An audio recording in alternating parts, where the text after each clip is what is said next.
দেখুন, আপনারা যদি বিয়ার ম্যাচ খেলতে চান, বিয়ার ম্যাচে ক্লিক করবেন। সোলো ম্যাচ হলে সোলো, ডুও হলে ডুও। ধরুন আমি ডুও জয়েন করে দেখাচ্ছি আপনাকে।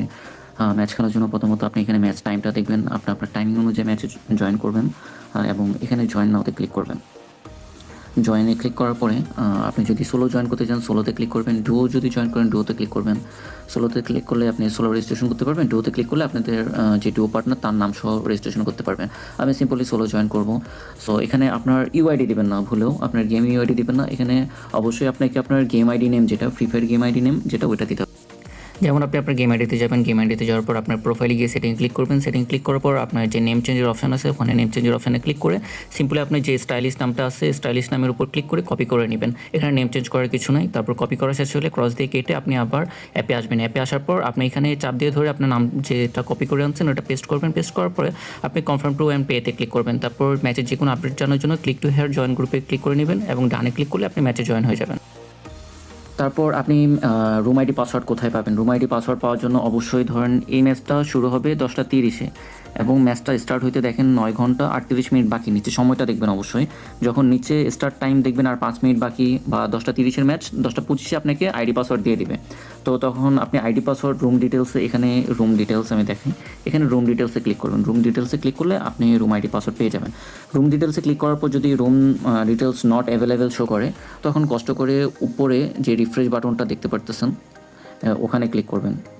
ওখানে ঘন ঘন কিছুক্ষণ পর ক্লিক করবেন। রিফ্রেশ বাটনে আমি দেখাই দিই, এভাবে ঘন ঘন কয়েকবার ক্লিক করবেন। ক্লিক করার পর রুম ডিটেলস সেকেন্ড ক্লিক করবেন। তারপর যদি রুম আইডি পাসওয়ার্ড না পারেন 1-2 মিনিট পরে আবার ট্রাই করবেন, রিফ্রেশে ক্লিক করবেন। ক্লিক করার পর রুম ডিটেলসে ক্লিক করবেন, রুম আইডি পাসওয়ার্ড পেয়ে যাবেন। অবশ্যই আপনাকে স্টার্ট, এখানে যদি ম্যাচটা স্টার্ট লেখা ওঠে, ধরেন এখানে যদি ম্যাচটা স্টার্ট লেখা ওঠে তখন মনে করবেন আপনার কাস্টমটা স্টার্ট হয়ে গেছে, তখন কিন্তু আপনি কাস্টমে জয়েন করলে হবে না। অবশ্যই আপনাকে হাতে 1 থেকে 2 মিনিট রেখে, যেমন 10:30-এ কিন্তু ম্যাচটা স্টার্ট টাইম, আপনাকে অবশ্যই 10:29 বা 28-এর দিকে কিন্তু কাস্টমার জয়েন করতে হবে। 10:30 বাজলে কিন্তু অ্যাডমিনটা কাস্টমার স্টার্ট দিয়ে দিবে, তখন আপনি কাস্টমার জয়েন করে আর কোনো লাভ হবে না, কোনো প্রকার রিফান্ডও পাবেন না। সো অবশ্যই আপনাদেরকে আইডি পাসওয়ার্ড পাওয়ার পর দ্রুত ম্যাচে জয়েন করতে হবে।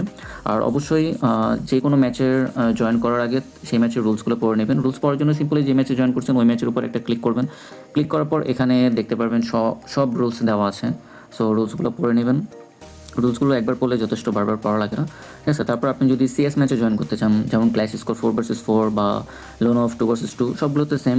আপনি আপনার গেম আইডি নাম দিয়ে জয়েন করবেন এবং ম্যাচ যে টাইমটা দেওয়া আছে ওই টাইমের 1-2 মিনিট আগে অবশ্যই আপনাকে কাস্টমার জয়েন করতে হবে। এবং রুম আইডি ডিটেলসে ক্লিক করার পর যদি রুম আইডি না পান তখন অবশ্যই প্রত্যেকটা ম্যাচের উপরে দেখবেন এরকম রিফ্রেশ একটা বাটন দেওয়া আছে। অবশ্যই রিফ্রেশ বাটনে ঘন ঘন ক্লিক করবেন কতক্ষণ। ক্লিক করার পর দেখবেন রুম আইডির পাসওয়ার্ড না পেলে 1-2 মিনিট পর আবার ট্রাই করবেন। রুম ডিটেলসে ক্লিক করলে দেখবেন আপনি রুম আইডি পেয়ে গেছেন, তখন রুম আইডি ডিটেলসে ক্লিক করলে পেয়ে যাবেন। এবং আপনি ম্যাচ খেলার পরে উইন রিওয়ার্ডস কীভাবে পাবেন?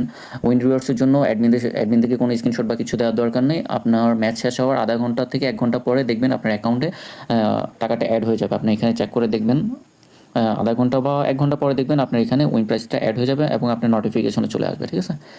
আর যে কোনো যদি সমস্যা হয় ম্যাচে উইন রিওয়ার্ডস 1 ঘন্টা পরে যদি না পান তখন সিম্পলি এখানে যে সাপোর্ট অপশন দেখতেছেন এই সাপোর্ট অপশানে ক্লিক করতে পারেন, অথবা এখানে তাদের যে টেলিগ্রাম চ্যানেল দেওয়া আছে এই টেলিগ্রাম চ্যানেলে ক্লিক করে জয়েন হয়ে ওখানে যে অ্যাডমিন আছে সেই অ্যাডমিনকে অবশ্যই SMS দিয়ে আপনার সমস্যার কথাটা জানাবেন। অ্যাডমিন অনলাইনে আসলে অবশ্যই আপনি সমস্যাটা সমাধান করে দেবেন।